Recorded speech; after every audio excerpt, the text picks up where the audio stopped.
From mecha quartz to a flyback in 2 years, like that you could describe the history of the micro brand Furlan Marri, founded by Andrea Furlan and Hanhart in 2021. They demonstrated with watches like the Nero Sabia for around 550 euros that they want to follow the road of classic watchmaking. We find a lot of references to the big brands there with a rich past, and of course one could see that as a form of an attack against the establishment. Now Furlan Marri is presenting a Flyback Chronograph in 3 versions and in form of a collaboration with the magazine Revolution and the watch collector Auro Montanari.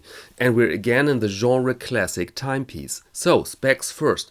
We have a hand-wound watch with a diameter of 38mm, a length lug to lug of 46 and a height of 13.2. Lug width is 20.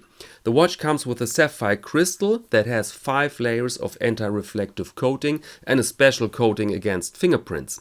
Behind an exhibition case back you find the Sellita AMT 5100 operating at 28,800 beats with a power reserve of 63 hours. The watch comes with a salmon dial, a taupe and a bluesy. Price is indicated with 2,750 Swiss francs, which convert right now to around 2,900 euros or 3,120 US dollars.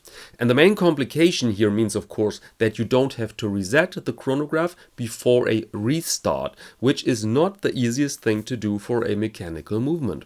So at first glance an old acquaintance, right? This old chronograph layout from the 30s with a pulsometer scale to measure a pulse rate.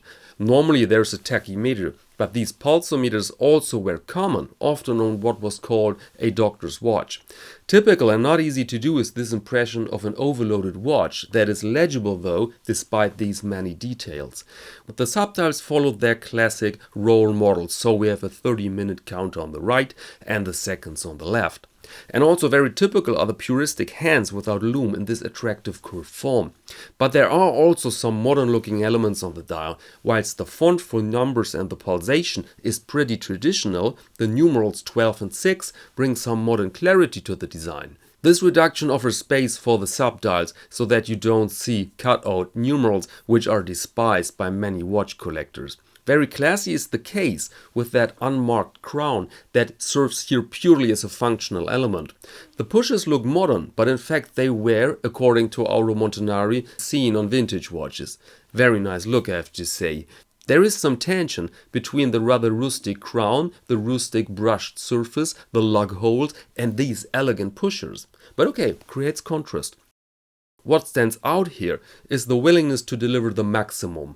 I already mentioned the advanced coating, but also on the dial you find some sort of a last mile with the sandwich construction. For this design not necessary at all, but it adds some depth. Or not the facets on numerals, there we see work on details.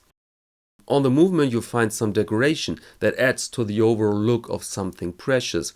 And that movement is of course the reason that micro brands can pull off something like that. 70 or 80 years ago a flyback really was a gatekeeper and not in reach for people outside the well-established watch industry, but that has changed. You might have seen this or similar movements in quite some new releases, like the Hanhart Type 20 or the Hanhart 470 ES flyback. And when we compare the Furlan Marri with these watches, we see that the price here is not over the top. It's a complicated watch after all, and produced by a major manufacturer, one could easily add another 1,000 to that price. So let me know, what do you think about this new release? Thank you very much and see you next Monday to Watch of the Week.